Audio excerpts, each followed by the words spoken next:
The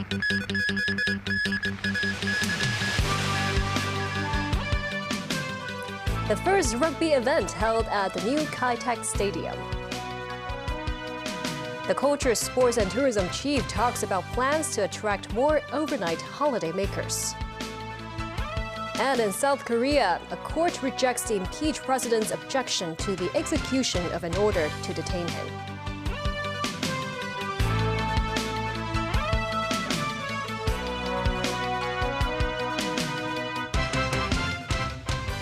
Good evening, and thank you for joining us. The Keitech Stadium, with the capacity to hold 50,000 spectators, attracted 10,000 visitors to its first test event today, featuring rugby matches between the city's universities. Many said they were pleased with the newer facilities in the arena. Secretary for Security Chris Tang said the event largely ran smoothly. Timothy Lee tells us more. Located inside the Keitech Sports Park, the Keitech Stadium hosted its first large-scale event today, featuring an inter-university rugby sevens tournament. A total of 17 teams joined the competition, while around 10,000 people were invited to watch the games. Many said they were in awe of the new arena. So far, the feeling is good because more spicy. While when you see all the equipment's new, the seat arrangement is more space between, and it seems like they're air conditioned under the seat. I'm looking forward to try it. I'm very, very impressed. Facilities and organisation looks very good. I think the South Stand there is going to be iconic in this thing, so I think they've done a really good job. I think it's really nice. I wasn't expecting it to be as impressive. It's definitely an upgrade from the old stadium, and I'm quite excited to have the sevens here this year. Many revelers said they're most excited about the availability of air conditioning and new facilities at the Keitech Stadium, calling them significant improvements over Hong Kong Stadium, and noted the ease of transportation to the area. For those who wish to get a drink while watching, a 100-meter-long bar is available on the second floor of the stadium. It is also the longest bar in all of Asia's sports arenas. This, as some players today also shared their thoughts on how the stadium benefits their performance. The grass is good, and it's supportive for the players to run and play good. I think it's less injury in this ground compared to other grounds I have played. Meanwhile, Secretary for Security Chris Tang, who visited the arena during the morning, stressed the overall procedure of the test event ran smoothly. He added that there will be at least 3 more test events in the future involving some 65,000 people. Timothy Lee, TVB News. Speaking with TVB News, Secretary for Culture, Sports and Tourism Rosanna Law said the city will work to attract more overnight holiday makers, not just day trippers, as part of the city's Tourism Blueprint 2.0. They include leveraging the panda, cruise and equestrian-related attractions. The development blueprint for Hong Kong's tourism industry 2.0 unveiled earlier this week has set the direction for the city's tourism development down the road. Speaking with TVB News, Secretary for Culture, Sports and Tourism Rosanna Law said she hopes the blueprint does so with clarity and pragmatism. Everybody in Hong Kong has a part to play to be a good tourist ambassador. While the bulk of tourists in Hong Kong hail from the mainland, accounting for 80%, Law said there is a 30% rise in holiday makers from ASEAN countries, with notable surges of Filipino, Thai and Indonesian visitors. Many have come as a family. Our objective is to first entice them to come to Hong Kong, fall in love with Hong Kong, or fall in love with Hong Kong again, and then they will come back, they will return, they will stay longer. Tourist numbers brought by cruises also returned to about 70% of pre-pandemic levels. With efforts including halal certification, the Hong Kong Tourism Board will work to woo more Middle Eastern tourists. To the panda economy, we know we have 6 pandas right now in Hong Kong. Yes. How can we better leverage them, given we have star-making factories right. in the mainland? How can we compete with them for attention? For example, Fafa in Sichuan or Fubao in Korea and some others, to see how they promote the pandas, how they give them character, how they actually personalize these pandas. Right now, I know that a lot of people are actually very interested in how Ying Ying take care of her new babies. Another charm offensive that the government sets sights on, the equestrian economy. A lot of horse enthusiastic tourists, they are coming here just for the races. Can we actually elevate some of our major local races into events like the Royal Ascot or other important races in the world where friends of races will find impossible to miss? To prevent similar mishaps of the fall of a massive video screen at Hong Kong Coliseum in the 2022 concert, LAWSAT test runs have been ongoing to implement the enhanced working guidelines with draft technical operating regulations at the Hong Kong Coliseum and the Queen Elizabeth Stadium. They are aiming to have some of the draft regulations finalized in the first quarter of 2025, and hopefully some of the safety rules can be applied to facilities at the new Keitech Sports Ground. 3 franchise bus operators have raised their fares. Fare hike notices were posted at the bus terminal. Some residents did not know the fare adjustments kicked in today, adding it might heap more financial burdens on low-income families. Among the 3 operators, Citybus has the biggest increase of 7.5%. Passengers pay 60 cents more on average per ride. Kowloon Motorbus, or KMB, has increased its fares by 4.3%. 95% of passengers are expected to pay no more than $1 extra. New Lantau Bus, meanwhile, has raised its fares by 6.5%. The public can refer to the websites of the Transport Department and bus companies for the new bus fares. The Hong Kong section of the high-speed rail has expanded its network with 16 new stations. They include the launch of longer-haul destinations such as Xi'an. The high-speed railway now connects Hong Kong with 93 mainland sites, more than double the number during the railway's launch. The first high-speed train to Xi'an set off from Hong Kong at around 9 a.m. with a launch ceremony at West Kowloon Station. The 11-hour train ride passes through 15 stations, including Hengshan in Hunan, Luoyang in Henan, and Huashan in Shanxi. The train is scheduled to reach Xi'an North Station at around 8 p.m. This passenger said it's not as cramped as the economy class seats in a plane. Another passenger said she can also enjoy the view and scenery during the journey. This travel agency representative said high-speed rail tickets are cheaper than flight tickets and the railway is more punctual as flights are sometimes delayed and cancelled due to weather conditions. Jenny Yeung, managing director of the MTR's Hong Kong Transport Services, said Xi'an is the capital of 13 ancient Chinese dynasties and is also a heavyweight in modern scientific and industrial research in Western China. She hopes the new service will also attract more Xi'an people to visit Hong Kong. For shorter haul destinations, the new additions are Meizhou Station and Xintang Station, which is along the Guangzhou East Line. With the rail network expansion, passengers can travel directly between Hong Kong and 93 mainland destinations. A South Korean court today rejected impeached President Yoon Suk-yeol's objection to the execution of an order to detain him. This as pro- and anti-Yoon rallies were held in Seoul with people braving freezing and snowy conditions. Yoon's lawyer raised objections to the arrest warrant in a court in the capital city, but in vain.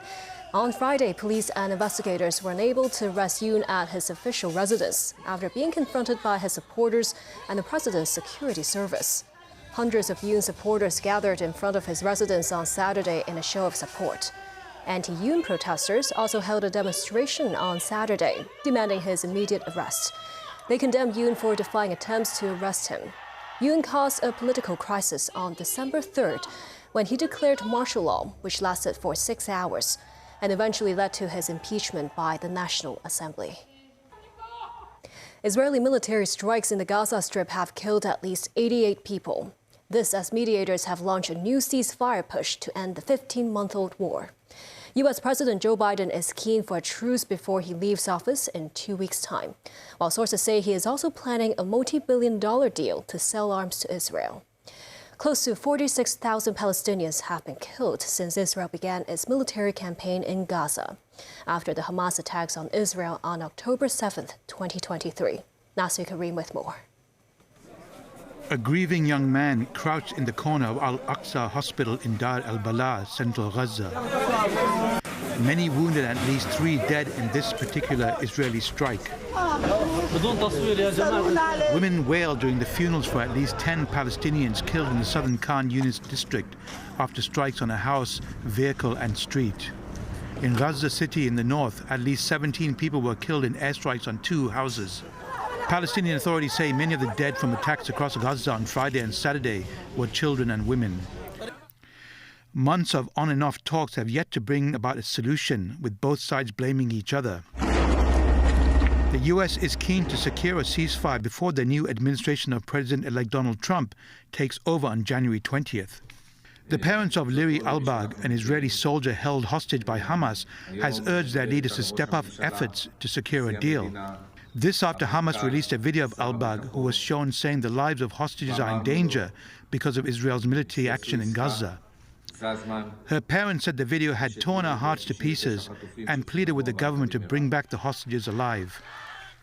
Their voices were echoed by other relatives of hostages who for months have been holding weekly rallies in Israel, demanding Prime Minister Benjamin Netanyahu and his government do more to ensure their release. One protest in Tel Aviv turned violent as demonstrators clashed with police. A fire was started in the middle of the highway, and protesters were carried away from the scene by officers. Nazri Karim, TVB News. Austria's chancellor is set to resign after talks on forming a new government collapsed. Karl Nehammer said his People's Party are pulling out of coalition discussions that have dragged on for months. The far-right Freedom Party won the election, but other groups refused to work with them. David Garrett reports. Addressing Austrians directly on social media, Chancellor Karl Nehammer says he will resign in the coming days. He told fellow citizens talks have ended and will not be continued by the People's Party. Nehammer will leave his position as party leader, saying destructive forces in the Social Democratic Party, or SDP, have gained the upper hand. The SDP called it a bad decision. Most of the disagreements centre around the economy. The European Commission says Austria has to save around 20 billion euros to balance the books. Already in a recession with rising unemployment, the Central European country held elections 3 months ago. The far-right Freedom Party, led by Herbert Kickl, won late September's election with 29%, taking 57 seats in the 183-seat parliament. Nehammer's People's Party and parties on the left have tried to form an alliance to stop Kickl taking power. The Liberal Neos pulled out of talks on Friday. Now Nehammer has followed. The party is already trying to find a new leader ahead of a tense, unpredictable week in Austrian politics, with the president due to address the nation tomorrow. David Garrett, TVB News. And still ahead, police arrested 31 people in connection with a fraud syndicate. Thousands take part in a half marathon on the Hong Kong-Zhuhai-Macau Bridge. And a smart assistant to the 3 Shenzhou 19 taikonauts aboard the Tiangong space station.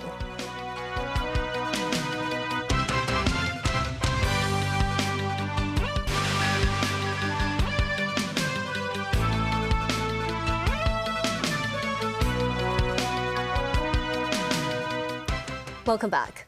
Police have arrested 31 individuals from a crime syndicate that used deepfake technology on social media to lure victims into investing in fraudulent virtual currency. The victims were scammed out of some $34 million. Anip tells us more. Officers from the Commercial Crime Bureau of the police arrested 31 people last Thursday and Friday in 2 industrial buildings in Kowloon Bay. Among the arrestees were students and unemployed individuals aged between 20 and 34. They were all involved in the same fraud syndicate. Authorities said the group would train members to create fake identities on dating platforms, pretending to lead luxurious lifestyles and to meet people from other places, including Taiwan, Singapore, and Malaysia. This deception or scam syndicate use different kind of tactics, including some psychological methods to induce the potential victims to gain their trust and confidence in order to induce them to make the investment. They also make use of the new technology like the different AI phrase swapping technologies to propose to be some good-looking ladies and gentlemen to induce the potential victims to gain their trust. 係分咗上下兩更去運作， The police officer said the syndicate set up 2 scam centers in Kowloon Bay to reduce the risk of being wiped out by authorities. Syndicate members operated in shifts around the clock to attract more victims. After large amounts of investment were made by the victims, the syndicate would cut out all contact with them and disappear. The money made from scams would be stored in safes or exchanged for luxury items, police said. Today, we have a very rapid technology development. Fraud methods are also consistently evolving. So we appealed and urge people not to trust anyone when making any investment. Kung cautioned the public to be wary of online solicitations for investments in projects that promise high returns and quick profits. She said fraud is a serious offense carrying a maximum penalty of 14 years in prison. And TVB News. Thousands of runners took part in a half marathon on the Hong Kong-Zhuhai-Macau Bridge on Sunday. Celine Chen tells us more. Organizers arranged shuttle buses to send runners to the Hong Kong-Zhuhai-Macau Bridge's Hong Kong session before the sun even rose. 2,500 elite runners set off at 7:15 a.m. on the 21.1-kilometer course. Runners praised organizers for addressing issues raised after last year's half marathon, with the number of portable toilets increased to 130 and water stations upgraded as well. The first time you can run on the bridge, and I thought the organisation was really good, the course is really nice, so yeah, came and did it a second year, try and beat my time, and it's really nice, everyone's in a really good mood. 3, 2, 1! The event this year was designated a gold label road race by World Athletics, attracting world-class elite runners from across the globe. Mikhail Satolosa from Ethiopia crossed the finishing line first in 1 hour, 1 minute and 27 seconds. Japan's citizen runner and 2018 Boston Marathon winner Yuki Kawauchi was popular among runners. Elite runner is very, very good. Government officials, including Secretary for Culture, Sports and Tourism Rosanna Law, Secretary for Justice Paul Lam, and other members of the Executive Council took part in a special 2-kilometer race. Law says she fully supports the idea of promoting large-scale events to overseas travelers who may likely stay overnight and spend money. Runners who completed the race will receive finishing medals at the finishing point to keep as souvenirs. Celine Chan, TVB News. The 3 Shenzhou 19 taikonauts in China's Tiangong space station was recently joined by a new working partner. Named Xiao Hang, the smart assistant could help undertake multiple tasks in space. More than 2 months into their mission, the 3 taikonauts completed their first activities outside the spacecraft. They also commissioned their new smart assistant Xiao Hang last week to help conduct space experiments. For their latest life science experiments, the China Manned Space Agency said these fruit flies could be the first species to be bred into the 3rd generation on board the orbiting space station. The space agency says the Shenzhou 18 crew who have returned to Earth will likely greet the public this month. And that's the news. Thank you for watching.